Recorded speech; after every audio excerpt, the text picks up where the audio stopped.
What's going on, everyone? Welcome back to another season preview edition of NLL Flash. My name is Tino Fera, and next up on the list, the defending champs, the Colorado Mammoth. But before we get there, as always, let's introduce our guest from TSN, Lacrosse Flash, and of the, I guess we could make this our welcome back to the Off the Crossbar podcast. Yeah, we back, baby. We back, baby. Teddy Jenner, what can fans expect for this upcoming season of Off the Crossbar?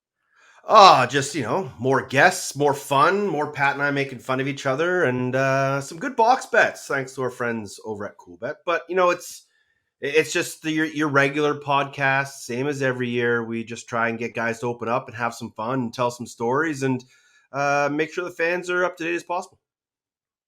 Love it. We absolutely love it. Okay, well, let's hop into the Mammoth. And it's always interesting when you're the defending champs because, should you be really making many moves in the offseason? You just come off a championship. But that being said, Ted, in your opinion, what was their biggest move of the offseason? This is a tough one because I thought they did a pretty good job in the draft, especially getting a guy like Owen down. But their main focus really has been trying to find someone to fill the hole for Ryan Lee. And they brought in guys like Austin Murphy, and they've got Brett Draper, and they've got Jake Foster. Brett McIntyre's there. So they're trying to find somebody that can fill that hole until Ryan Lee's back. Who can play along with Tyson Gibson and Zeddy Ballgame and really complement them. So it's going to be interesting to see which couple guys become that third and fourth righty for the first part of the season to really make that offense complete, because we saw how good they were all season with Leeser in there. And then when he got hurt and Eli got hurt, it became next man up. And we saw how that played out. They won a championship with guys really just having career nights throughout the playoffs. Everybody chipped in.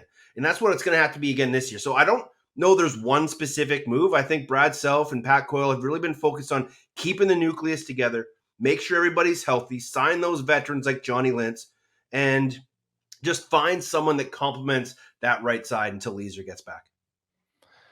I'm really glad you brought up Ryan Lee because that leads me perfectly into my next question. And when we look at their playoff run from last season, the thing that made it so remarkable was the fact that they did it without Ryan Lee for the bulk of it and Eli McLaughlin eventually. And we got to see the emergence of Connor Robinson, and Zed Williams just played out of this world. Coming into this season, how do you think the Colorado Mammoth are going to manage without Ryan Lee for the time being? I guess the easy answer, Tino, is that they won without Ryan Lee, so they shouldn't be too bad for the start of the year. They still got Dylan Ward. They still got one of the best defenses in the entire National Lacrosse. Like, they still got Connor Robinson and Eli McLaughlin and Zeddy Ballgame. So they're still going to be fine. They're going to be even more dangerous once Ryan Lee gets back. But I think for the first month of the season, let's get them through December into the new year, and we can reevaluate. And they can see, again, like I talked about, which one of those guys fits in that hole, and they can mix and match, and they can play guys in different positions. I don't think they're going to be too, hard strung without Ryan Lee. If they can just let Zed mature in that role as maybe the number one guy and allow Tyson Gibson to grow in his role with the Colorado Mammoth and let Connor Robinson continue to emerge as one of the top lefties in this game. So yes, there is some concern until Ryan Lee gets back, but I don't think it's so much of a concern that they've really had to panic and go try to overspend to get somebody. Teddy, I want you to reach into your box bets brain here momentarily, because our friends over at CoolBet released their NLL future odds for the 2023 championship, and currently Colorado is plus 750 to repeat as champions. Is there anything about that number that jumps out to you? No, I think to be the champ, you got to give them the favorite right now. And I think they do have to be one of the odds-on favorites. We've seen how they've matched up with San Diego over the years and what their record is with them in most recent history.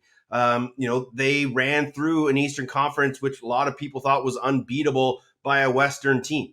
So I think the folks at CoolBet did an excellent job putting this number out there for them at plus 750. It's a good number. It's the favorites. San Diego's there as well, but I think Colorado has a better chance than San Diego.